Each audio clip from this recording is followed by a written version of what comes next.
Hello friends, welcome to your YouTube channel Fintech channel में आपका बहुत बहुत स्वागत है। अगर आप इस चैनल में पहली बार आए हुए हैं तो चैनल को सब्सक्राइब कर लें और बेल आइकन को हिट करना ना भूलें ताकि आपसे कोई भी नोटिफिकेशन मिस ना हो। दोस्तों, आज हम एक ऐसी कंपनी के फाइनेंशियल रिजल्ट्स को डिस्कस करेंगे जिसने अपने सेक्टर के दिग्गज से दिग्गज कंपनियों को भी चौंका दिया है। तो चलिए बिना समय को व्यतीत करते हुए जल्द से जल्द उनके फाइनेंशियल स्टेटमेंट को एक बार हम डिस्कस करते हैं।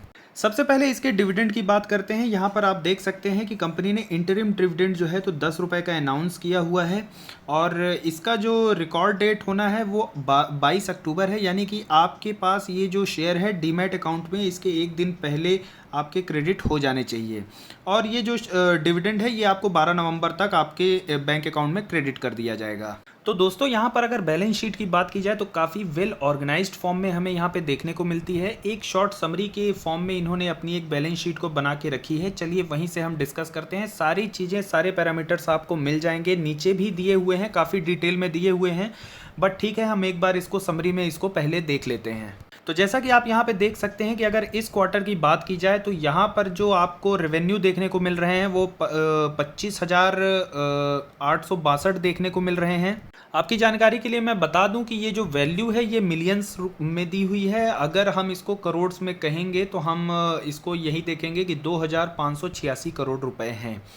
यहाँ पे अगर Q1 FY22 की देखें तो यहाँ पर 2,291 करोड़ रुपए यहाँ पे इनके रेवेन्यू थे। और अगर सेम क्वार्टर की बात करें पिछले साल तो लगभग इनके यहाँ पे 1,926 करोड़ रुपए यहाँ पे इनके रेवेन्यू देखने को मिले हैं। तो अगर इन शॉर्ट अगर आप देखें कि क्वार्टर ऑन क्वार्टर जो है तो लगभग 13% का इसमें उछाल देखने को मिला है और ईयर ऑन ईयर देखेंगे तो लगभग 34% का उछाल देखने को मिला है।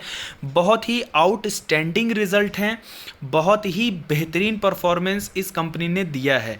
और अपने आईटी सेक्टर के अभी तक जितने भी रिजल्ट आए हैं, चाहे वो टीसीएस के हों, चाहे वो विप्रो के हों, चाहे वो इन्फोसिस के हों, सबको इस कंपनी ने बीट किया है। आप वीडियो के साथ एक अंत तक बने रहें। मैं कंपनी का नाम भी डिस्कस करूंगा और ये भी डिस्कस करूंगा चार्ट पैटर्न क्या है, कैसा है, कहाँ इनके सपोर्ट बन रहे हैं और कहाँ एक अच्छी बाइंग लेवल इसमें इमर्ज होके आ रही है। दोस्तों, यहाँ पर मैं बैलेंस शीट आपके साथ इसलिए डिस्कस कर रहा हूँ क्योंकि मैं चाहता हूँ कि आप इस चीज़ को लर्न करें, कैसे इनकी बैलेंस शीट देखनी है, कहाँ से देखनी है। अगर ज़्यादा डिटेल में जानना चाहेंगे तो मैं आपको ये भी बता दूंगा। कमेंट करके बताइए कि बैलेंस शीट कहाँ से कैसे क्या रीड करनी है, वो भी मैं आपको बताऊंगा। लेकिन पहले आपको ये जानना चाहिए कि बैलेंस शीट कैसे पढ़नी है। अगर आप बैलेंस शीट एक बार पढ़ना देख लेंगे तो आप समझ जाएंगे कि कंपनी फंडामेंटली कितनी स्ट्रांग है, उसके फाइनेंशियल स्टेटमेंट कितने स्ट्रांग हैं। और उसका जब आप साइट में विजिट करेंगे, उसके प्लान्स देखेंगे, पोर्टफोलियो देखेंगे, उनके क्लाइंट्स को देखेंगे, तो आपको धीरे धीरे इस तरीके से एक लर्निंग प्रोसेस है जहां से आपको एक आइडिया लगेगा कि हाँ, कंपनी को कैसे हमें एनालाइज करना है कि इस कंपनी का बिजनेस बहुत अच्छा है और इसमें हमें एक इन्वेस्टमेंट करना चाहिए। जब भी आप किसी कंपनी का शेयर खरीदते हैं तो आप ये मत सोचिए कि हम पैसे कमाने के लिए खरीद रहे हैं। शेयर खरीदने का मतलब है कि you own that company, the part of company, you own that. Company के बहुत सारे शेयर्स होते हैं, एक तरीके से आप यूं समझिए वो कंपनी के छोटे छोटे पार्ट्स हैं। जब आप वो शेयर लेते हैं तो आप उस कंपनी को ओन करते हैं। तो आपको उसको बिजनेस समझ में आना चाहिए, उसका फाइनेंशियल समझ में आना चाहिए, तब जाके आपको उसको कंपनी को बाई करना चाहिए। ऐसे किसी के कहने पे उस कंपनी को लेना, ब्लाइंडली फॉलो करना मेरे हिसाब से एक सही तरीका नहीं है। एक अच्छे इन्वेस्टर की ये एक निशानी नहीं होती है। तो आप चैनल के साथ बने रहें, मैं आपको एक एक चीज़ डिस्कस करूंगा, सिखाऊंगा हर एक चीज़, कैसे कहाँ से किसको एनालाइज करना है, कैसे फंडामेंटल एनालिसिस करना है और कैसे चार्ट की एनालिसिस करना है। अगर यहाँ पे इबिटा मार्जिन को देखेंगे आप तो यहाँ पे देखिए कितने अच्छे इनके इम्प्रूव होते हुए दिखे हैं। फाइनेंशियल 2022 में 530 करोड़ के आसपास, यहाँ पे 464 करोड़ थे Q1 में, और पिछले साल देखा जाए तो यही 378 करोड़ के आसपास देखने को मिले थे। इसमें भी बहुत ही अच्छा उछाल देखने को मिला है। ईयर ऑन ईयर देखेंगे लगभग 40% का उछाल देखने को मिल रहा है। वहीं अगर प्रॉफिट आफ्टर टैक्स की बात करें, शानदार जंप देखने को मिला है। 398 करोड़ का प्रॉफिट पोस्ट किया है। देखिए, जो टीसीएस है, इन्फोसिस है, आप इनके प्रॉफिट देखेंगे, इनके 9,000 करोड़ आते हैं, इन्फोसिस के 5,000 करोड़ आते हैं। उसके कंपैरिजन में कंपनी अभी थोड़ी सी छोटी है, लेकिन कंपनी का अगर आप बिजनेस देखेंगे, फंडामेंटल देखेंगे, आप देखिए ग्रोथ कितनी शानदार है, कितने अच्छे जंप। ऐसा नहीं है कि इन्होंने अभी सिर्फ इसी क्वार्टर में इतना अच्छा जंप दिखाया हुआ है। आप ईयर ऑन ईयर देख लीजिए, पिछले कई क्वार्टर से देख लीजिए, एक अच्छा ग्रोथ जो है इस कंपनी ने दिखाया हुआ है। आप इनके अगर पिछले साल के प्रॉफिट को देखेंगे तो 253 करोड़ का इनका प्रॉफिट था और इस बार जो है तो 398 करोड़ का प्रॉफिट है, लगभग 57% का जंप है। अगर कंपनी इसी तरीके से ग्रोथ करती रही तो कंपनी जो है तो बहुत आगे निकल के जाएगी और बड़े बड़े दिग्गजों को ये शायद पीछे छोड़ के जाए। तो देखिए ये कुछ कंपनियां हैं, मैं आपको अभी पहले से ही नाम बता दूं, जैसे कि कुछ कंपनी हो गई आपको हैप्पीएस्ट माइंड हो गई, टाटा एलेक्सी हो गई। ये कंपनियां जो हैं तो आपको रडार में रखनी है, इनके फंडामेंटल बहुत अच्छे हैं और ये फास्ट ग्रोइंग कंपनी है। अगर इनके ईपीएस देखेंगे, आज मैंने इन्फोसिस का भी रिजल्ट डिस्कस किया है। आप पिछले वीडियो में, मेरा जो पिछला वीडियो है उसमें मैंने इन्फोसिस के रिजल्ट को एनालाइज किया हुआ है, आप उसमें जाके इन्फोसिस का रिजल्ट भी देखेंगे, सारे पैरामीटर देखिए। आप देखिए ईपीएस में कितना इंप्रूवमेंट इसने दिखाया है और कितना इंप्रूवमेंट इन्फोसिस में है। इन्फोसिस में जो ईपीएस इन रुपीज़ दिए हुए हैं ये तो लगभग आफ्टर द डेसिमल इम्प्रूवमेंट देखने को मिल रहा है। लेकिन अगर आप इसके ईपीएस के इम्प्रूवमेंट देखेंगे तो यहाँ पे आप देखिए पिछले साल क्वार्टर 1 में माफ़ कीजिएगा क्वार्टर 2 में 15 रुपये के आसपास थे।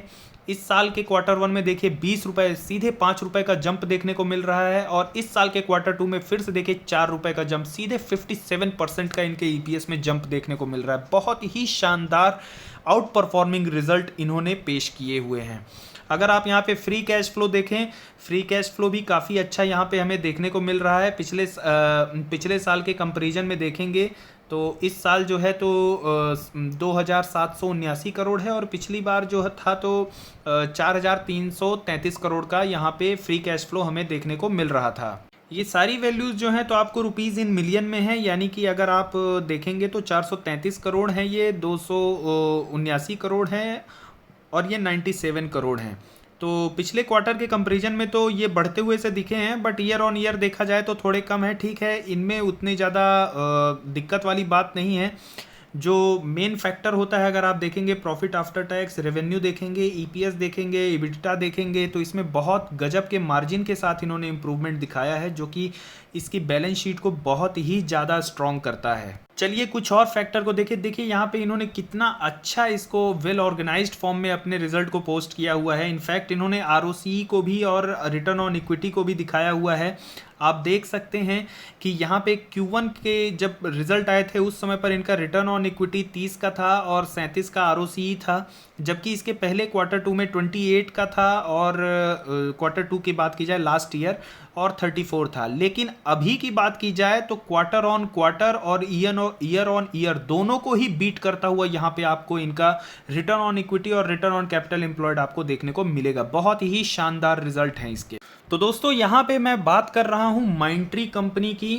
कंपनी बहुत ही अच्छी कंपनी है और आप देखिए जब इन्फोसिस के रिजल्ट खराब आए थे तो मैंने वीडियो में कई बार चीख के कहा है कि माफ़ कीजिएगा, टीसीएस के जब रिज़ल्ट ख़राब आए थे तो मैंने कई बार वीडियो में ये बार कहा है कि सारे के सारे रिज़ल्ट के ख़राब की वजह से जो प्रेशर बना है, आप देखेंगे उसका जो प्रेशर है वो आपको HCL टेक में देखने को मिलेगा, बहुत सारी आईटी कंपनी में देखने को मिलेगा। लेकिन माइंडट्री में उतनी ज़्यादा गिरावट नहीं देखने को मिली, इन्फोसिस में भी उतनी गिरावट देखने को नहीं मिली, टाटा एलेक्सी में भी वो गिरावट हमें नहीं देखने को मिली। और सबसे इम्पॉर्टेंट बात मैं आपको बता दूं, हैप्पीएस्ट माइंड जो कि इस आईटी के प्रेशर को तो झेल ही रहा है, इसके साथ साथ वो एएसएम में भी है, फिर भी वो एकदम चट्टान की तरह अड़ा हुआ है, उसमें भी बहुत ज़्यादा गिरावट देखने को नहीं मिली है। तो ये शो करता है कि लोगों को कितना फेथ है इन कंपनीज़ में, इन कंपनी के फंडामेंटल कितने अच्छे हैं और ये कंपनियां डेफिनेटली आगे आने वाले टाइम में बहुत अच्छा परफॉर्म करने वाली हैं। चलिए अब कल की अगर बात की जाए तो आप देख सकते हैं चार्ट पैटर्न बहुत शानदार है। मुझे नहीं लगता कि शायद इसमें गिरावट होने वाली है, लेकिन कल की तो देखिए भगवान ही जानता है और तो कोई आपको बता नहीं सकता कि कल क्या होने वाला है। हम सिर्फ एक स्ट्रेटजी बना सकते हैं कि कल अगर ये हुआ तो क्या करना है, वो हुआ तो क्या करना है। तो पहली स्ट्रेटजी ये देखते हैं इसमें कि अगर कल प्रॉफिट बुकिंग आती है तो पहले इसमें सपोर्ट प्राइस हम देख लेते हैं 41.50 और 39.50 के यहाँ पे अच्छे सपोर्ट हमें देखने को मिल रहे हैं। माफ़ कीजिएगा 41.50 और 38.50 के यहाँ पे आपको सपोर्ट अच्छे देखने को मिल रहे हैं। अगर फ़िलहाल इसके RSI की बात की जाए तो 60 का RSI चल रहा है। कल की डेट में इसमें एक अच्छा रनअप भी देखने को हमें मिल सकता है। और अगर ये रनअप होता है तो आप अगर इसमें देखिए पोजीशन बनाना चाह रहे हैं, फ्यूचर बहुत अच्छा लग रहा है, आपको प्रॉमिसिंग लगता है, तो आप इसमें कल के मार्केट ओपनिंग में भी पोजीशन बना सकते हैं, कोई दिक्कत नहीं है। एक छोटी क्वांटिटी में आप इसमें शेयर ले लीजिए। मेरे हिसाब से देखिए शेयर में बहुत ज़्यादा करेक्शन तो नहीं होगा, इनफैक्ट अगर प्रॉफिट बुकिंग भी आती है तो 2, 3 और 5 की स्ट्रेटजी अपनाइए। आप इसमें 2 शेयर जो है तो ओपनिंग प्राइस पर भी ले सकते हैं। फ़िलहाल अगर 4350 चल रहा है, यहीं पे अगर ये ओपन भी होता है तो यहाँ पे आप ले सकते हैं, या अगर थोड़ा ऊपर ओपन होके वापस यहाँ आता है 4350 पे तो वहाँ आप ले सकते हैं इसको 2 शेयर। अगर उसके बाद ये रनअप करता है, करने दीजिए इसको रनअप। वापस कभी अगर इसमें कंसोलिडेशन का फेज़ कुछ इस तरीके से आता है, इस तरीके से आता है, या कुछ करेक्शन आता है इस तरीके से, तो आप उसमें फिर वापस से धीरे धीरे अपनी एक SIP करते जाइए। अगर इसमें थोड़ी सी गिरावट होती है तो 2 शेयर अभी आप लिए हुए हैं, थोड़ा अगर प्रॉफिट बुकिंग इसमें आती है, ये आपको प्राइस अगर 4100 के आसपास जाता है तो आप वहाँ पर इसको थोड़ा सा और इसमें एडिशन कर सकते हैं 3 शेयर के आसपास। और अगर इसमें गिरावट होती है, अगर ये 50 डे मूविंग एवरेज के आसपास थोड़ा सा जाता है, अगर 3950 के आसपास जाता है या 3850 के आसपास जाता है, तो वहाँ पे आप 5 और शेयर की ख़रीदारी कर सकते हैं।